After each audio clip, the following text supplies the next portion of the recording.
Hello and welcome to the trap, everyone. My name is Niharika Walia Bhatnagar and I'm with you with the specific area of our 10-minute series for AFM. आज हम बात करने वाले हैं GST के provisions जो banks में apply होते हैं. Before I proceed further everyone, हमारी प्रीवियस ईयर क्वेश्चंस की एक रिकलेक्टेड क्वेश्चंस की एक बुकलेट है जिसको आप डाउनलोड कर सकते हैं एब्सोल्युटली फ्री. आप क्या कर सकते हैं, आप जा सकते हैं, यहाँ डिस्क्रिप्शन में एक लिंक गिवन है, वो आपको ले जाएगा उस स्पेसिफिक पीवाईक्यू बुकलेट के अंदर जिसके अंदर प्रीवियस ईयर पेपर्स सारे कवर हैं और उनके आंसर्स भी साथ में कवर्ड है और साथ में जो टॉपिक्स आपके आए हुए हैं जिनके स्पेसिफिक क्वेश्चन नहीं मिलेंगे वो भी आपको उसमें मिल जाएंगे.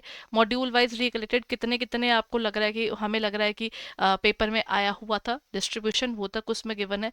I think this really helps you a lot in terms of your preparation क्योंकि आपको आइडिया हो जाता है पढ़ना शुरू कैसे करना है, क्या पढ़ना है, कैसे पढ़ना है और किस तरह के क्वेश्चंस पेपर में आते हैं. अगर आपको वो टॉपिक नहीं भी समझ में आ रहे होंगे तो आप देख तो पाएंगे ना कि कौन कौन सी चीज़ें हैं जो ज़्यादा पूछी गई हैं as compared to others. In fact आपको अगर आप 2-3 पेपर्स देखेंगे तो इवन रिपीटेड टॉपिक्स का भी आइडिया हो जाएगा. Right, so every one go through it, it will be really helpful for your in terms of your preparation. Now coming back to the topic, we are talking about GST provisions for banks. Banks में GST किस तरह से apply होता है. If I talk about specifically GST की application एक bank में किस तरह से होती है तो वहाँ पर एक मेजर पॉइंट बनकर आता है कि बैंक्स के अंदर जब हम GST की प्रोविजन की बात करते हैं तो GST बैंक्स में एक तो सेंट्रलाइज्ड ये नहीं होता. इसका मतलब है कि हर स्टेट में ये अलग लगता है. अब इसकी मेजर प्रॉब्लम क्या है, अगर जीएसटी हर स्टेट में अलग अलग लगता है तो सोचिए हर स्टेट के लिए आपको एक तो हर स्टेट में रजिस्ट्रेशन लेनी पड़ेगी, प्लस हमारे पास जितने यूटीज हैं उनके अंदर आपको अलग रजिस्ट्रेशन लेनी पड़ेगी. The banks which are working in pan India उनको कितनी सारी रजिस्ट्रेशन लेनी पड़ जाती होगी which makes the entire thing I would say very much disturbing as well as ना problematic for all the banks क्योंकि उनका काम बहुत ज़्यादा बढ़ जाता है इन टर्म्स ऑफ जीएसटी. जबकि पहले जो सर्विस टैक्स था वो सेंट्रलाइज रजिस्ट्रेशन पर चलता था. तो अब देखिए बैंक्स के लिए अब एक हर बार के लिए जो सेपरेट रजिस्ट्रेशन लेना है it is very tough and makes it very difficult to operate as well in every state. Then जो इनपुट आईटीसी है इज लेवरेज्ड एंड डीलेवरेज्ड. अच्छा एक ये भी होता है, अब क्या हो रहा है कि हमारी मेन ब्रांच या फिर मेन के पास सबका इकट्ठा जीएसटी वो पे कर रहा है और उसके हिसाब से वो सर्विसेज, क्योंकि बैंक वो सर्विसेज लेता है और उसके अलग अलग ब्रांचेस वो सर्विसेज आके कलेक्ट करती हैं. अब प्रॉब्लम ये है कि अब सब कुछ सेंटर के पास पहुंच गया. सेंटर बैंक जो हम लोग बोल सकते हैं उसका जो मेन ब्रांच है ऑर्गेनाइजेशन की, एसबीआई की ले लीजिए, जो उसका मेन होगा, मेन हेड ऑफिस होगा, वहां से आके वो चीज़ आके अलग अलग ब्रांचेस की तरफ पहुंचती है. ठीक है, तो अब अगर वो डिस्ट्रीब्यूट करना है उसके अंदर प्रॉब्लम आती है. जैसे जीएसटी की अगर हम बात करते हैं 50% of the CENVAT credit availed against inputs and services capital goods to be reversed which leaves them with a position to be reduce credit of 50% on capital goods.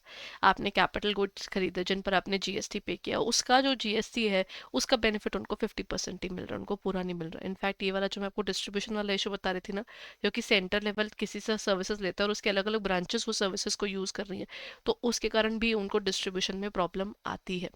Then comes bothersome assessment and adjudication. Come on, GST की अगर बात की जाए no doubt एक बहुत अच्छा act है. ठीक है, इसके कारण हमारे कंट्री में ना जो टैक्स कलेक्शन है, आप अगर इसको स्टडी करेंगे तो डेफिनेटली वो कम हुई है. मतलब जो इसमें ब्लैक मनी वाला अक्यूमुलेशन और वो सारा था लोगों का डिफॉल्ट करना, वो इसमें कम हुआ है. लेकिन the fact still remains is कि इसके अंडर ना हमारे पास में एक बॉदरसम असेसमेंट और एडजुडिकेशन डेफिनेटली आते हैं. अब यहाँ पर आप कुछ भी कर लीजिए, इनके एडजुडिकेशंस जो हैं वो पहले से बहुत ज़्यादा डिफिकल्ट हो चुकी है. क्योंकि इसके अंदर एक तो अब सब कुछ काफ़ी हद तक ऑनलाइन है तो देर आर मेनी थिंग्स जो शायद सामने आकर बात हो जाती है तो चीज़ें जल्दी क्लियर हो, but then this is all something जहाँ पर फेसलेस असेसमेंट्स बहुत है तो उस कारण बहुत प्रॉब्लम्स आती है. ऊपर से मल्टीपल रजिस्ट्रेशंस, मतलब अगर 2-3 जगह इकट्ठी प्रॉब्लम आ गई तो सोचिए उस बैंक का क्या होगा जो जीएसटी के किसी असेसमेंट में कहीं पर कोई फॉल्ट कर गया है, उसके लिए प्रॉब्लम्स ही प्रॉब्लम्स है.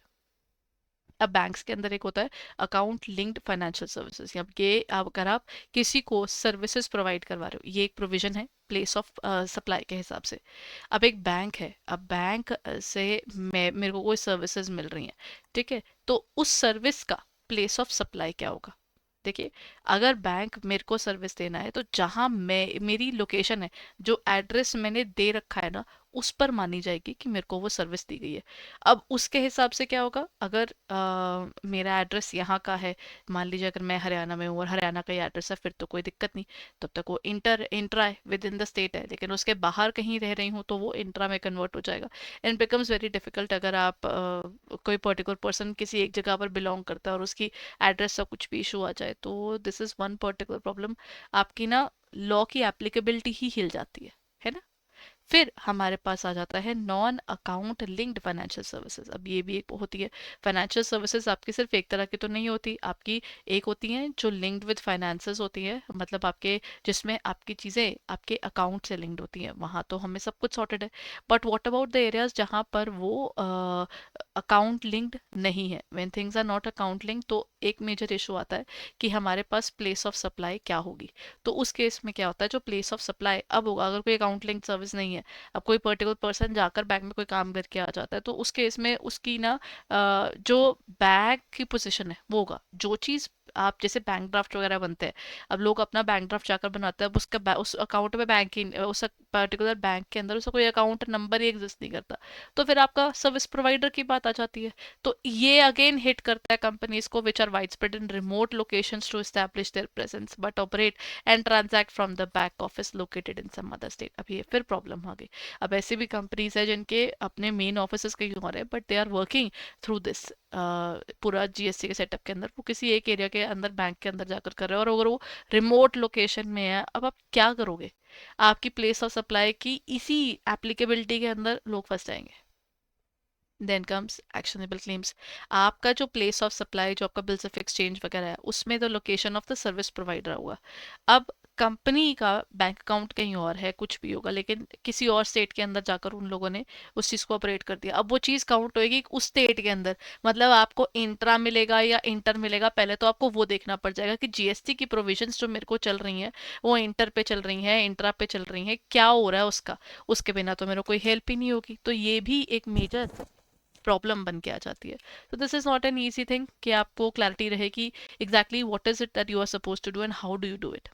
देन जीएसटी की bank, GST on bank transaction fees. अब ये क्या होता है, अगर हम बैंक्स के ट्रांजैक्शंस की बात करते हैं तो वो कहते हैं GST on banking transaction fees financial services such as credit card payment, fund transfer है, एटीएम ट्रांजैक्शंस है, तो वो सारा का सारा यहाँ पर अब 18% के ब्रैकेट में आ गया है। इसकी महंगाई अब लोगों के ऊपर तो चढ़ गई ना। अब मेरे मेरे बैंक की तो प्रोसेसिंग फी तो मैंने पे करनी है, उस पर 18% एक्स्ट्रा भी पे करूंगी, मेरे सर पर तो बोझ है। किस पर, एज अ कंज्यूमर मेरे सर पर उसका बोझ है ना। So this is the entire area जहां पर हमने बैंक्स के प्रोविजंस की बात करी एंड साथ में उसके इश्यूज को भी हमने समझा, क्योंकि दोनों चीजें साथ साथ ही चलनी थी। अगर आपको प्रोविजन पता है तो आपको उसकी प्रॉब्लम्स भी तभी समझ में आएंगी। So this is it everyone, I hope ये वाला पर्टिकुलर पोर्शन आपको समझ में आया। इन केस अगर आपको इस पर कोई भी डाउट्स रहता है, you can definitely write in the comment section and I will be there to read it. चलिए, अब अगर आपको लगता है इफ़ यू आर प्रिपेयरिंग, और कई बार ना जेनवनली अपनी पढ़ाई करते करते ना कई बार हमें क्या लगता है कि हमारी प्रिपरेशन रेगुलरली नहीं हो पा रही, we need someone to guide us, to mentor us, और टू जस्ट रिव्यू कि मैं अपने स्केड्यूल पर चलते रहूँ, कि पढ़ना तो सबको पड़ता है। तो the best thing that we can do is we can just check out our master course. ठीक है, अगर आपको लगता है आप पढ़ना चाहते हैं और आप अच्छे से पढ़ना चाहते हैं जहाँ पर आप डिटेल में चीज़ें पढ़ सके, तो I think that's what I can say. Live master course में क्या है, आपके पास रिकॉर्डेड अवेलेबल है क्लासेस की, और उसके अलावा बिल्कुल पेपर से पहले आपको लाइव क्लासेस मिल जाएंगी which will help you in your prep. Mock test आपको मिल जाते हैं, कंसेप्चुअल नोट्स आपको मिल जाते हैं, विच इज़ समथिंग जो आपको एग्जामिनेशन के पॉइंट ऑफ व्यू में बहुत ज़्यादा हेल्प करेंगे। All you need to do is, आप यहाँ पर इसको बाय करना चाहते हैं, just click on the area of buy now and don't forget to use the code flat 80%।